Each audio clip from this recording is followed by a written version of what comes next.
Hindi ko po mapigilan ng sarili ko kapag ka ito po nasa harapan ko, mayat maya, subo ng subo. Hanggang hindi mo na namamalaya, naubos ko na pala lahat yung niluto ko, pang 8 tao yun. Kaya madalas po, pag nagluluto ako ng ganire, dinadamihan ko na para hindi po kapusin. Alam naman, ang mga Ricardo iilan lang, hindi naman kamahalan. Matyaga ka man o walang pasensya, pasok ito sa oras mo. Basta hilig mo, subukan mo. 2 latang gata po itong inuna ko, paminsan-minsan hinahalo ko. At mapapansin niyo po, unti-unti nang nare-reduce yung gata at namumuo. 40 minutes ko po itong niluto at eto nagmamantika na kaya ahanguin ko na. Mabango ang bahay kapag ka nagluluto po kayo nito takaw bali pa. Kasi nga may panghilot na langis na. Ilagay niyo po sa mangkok at saka natin trabahuhin yung main event. O mga kaibigan, ako po'y wala sa aking kusina. Nakikikusina lang po ako dito po sa kusina ng aking kapatid sa Las Vegas. Ako po'y dumadalaw. Kung ano pong Ricardo ang nakita nyo, yun po ang ginamit ko. Kung ano meron sila. At kung anong kasangkapan nila, yun po ang pinuride ko. Ito na naman tayo sa exciting part. Hello po at welcome po kayo din sa Chef Ron Bilaro Cooking Channel.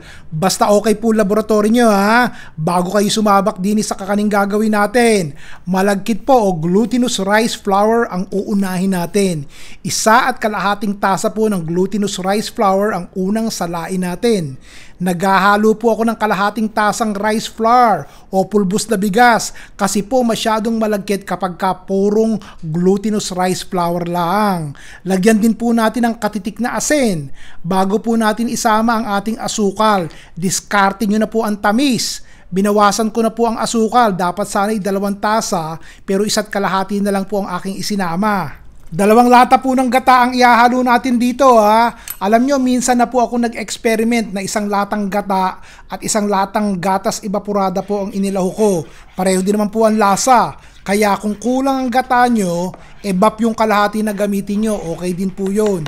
3 kulay po ang gagawin natin, kaya hatiin po natin sa 3 itong batter. Ng ating kapatid, hindi yung ating kapitbahay na kagalit nyo Yung una po ay ube. Haluin po natin yan. Yung susunod po ay vanilla.